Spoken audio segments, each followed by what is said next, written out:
A world growing to maturity must abandon this fetish, recognize the oneness and wholeness of human relationships, and establish once for all the machinery that can best incarnate this fundamental principle of its life.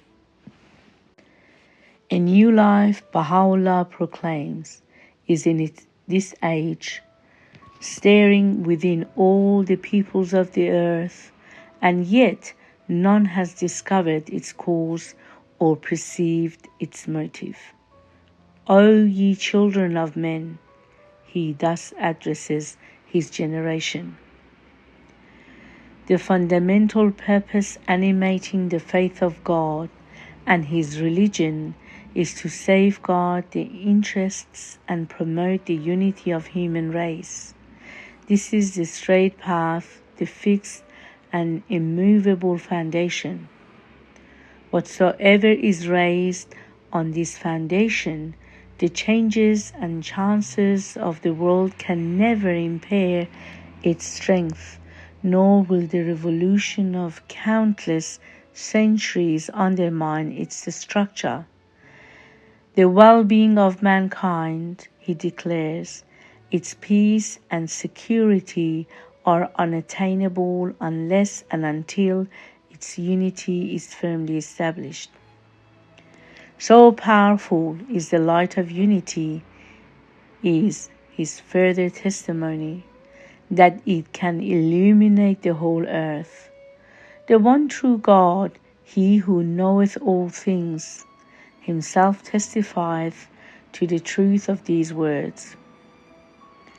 This goal excelleth every other goal, and this aspiration is the monarch of all aspirations.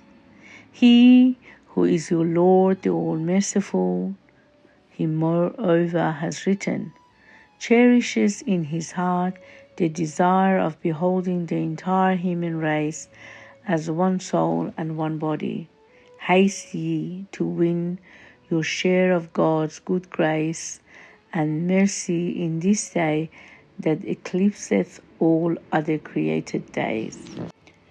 The unity of the human race, as envisaged by Baha'u'llah, implies the establishment of a world commonwealth in which all nations, races, creeds, and classes are closely and permanently united, and in which the autonomy of its state members and the personal freedom and initiative of the individuals that compose them are definitely and completely safeguarded.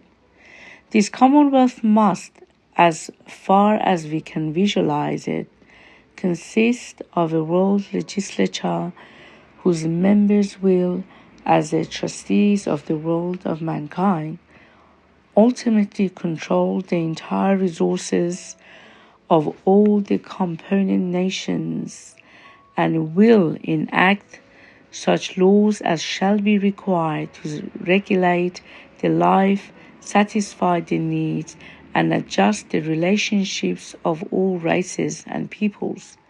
A world executive backed by an international force will carry out the decisions arrived at and apply the law enacted by this world legislature, and will safeguard the organic unity of the whole Commonwealth.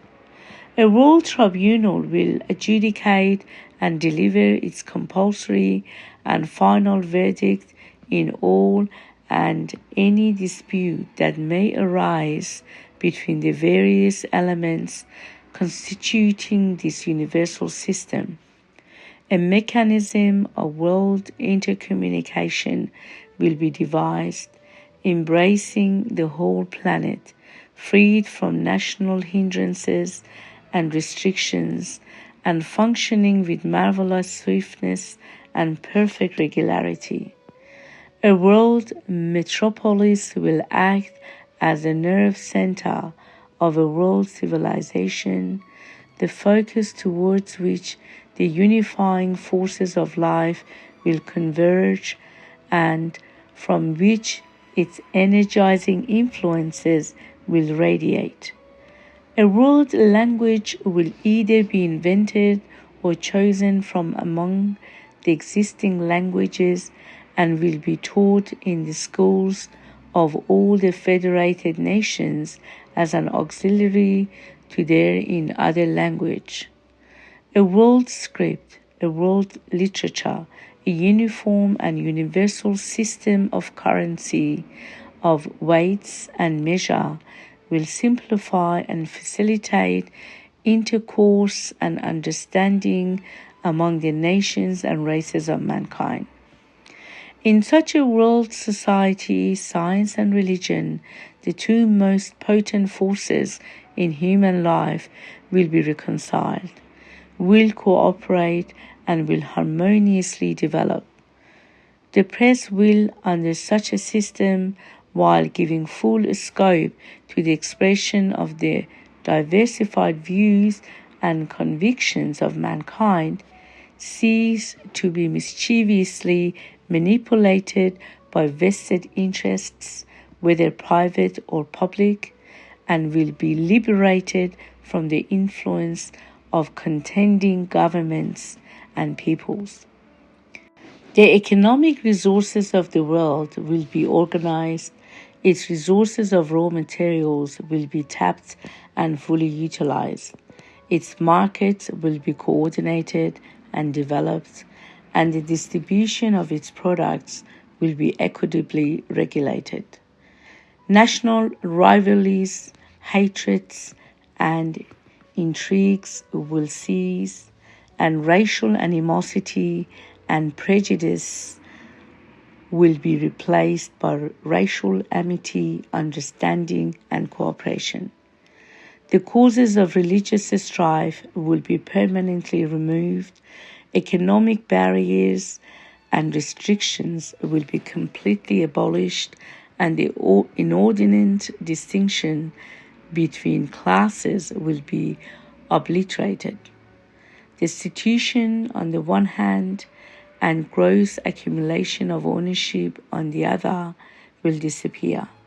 The enormous energy dissipated and wasted on war, whether economic or political, will be consecrated to such ends as will extend the range of human inventions and technical development to the increase of the productivity of mankind, to the extermination of disease, to the extension of scientific research, to the raising of the standard of physical health, to the sharpening and refinement of the human brain, to the exploitation of the unused and unsuspected resources of the planet, to the prolongation of human life, and to the furtherance of any other agency that can stimulate the intellectual, the moral, and spiritual life of the entire human race. A world federal system ruling the whole earth and exercising unchallengeable authority over its unimaginably vast resources, blending and embodying the ideals of both the East and the West, liberated from the curse of war and its miseries, and bent on the exploitation of all the available sources of energy on the surface of the planet, a system in which force is made the servant of justice, whose life is sustained by its universal recognition of one God and by its allegiance to one common revelation.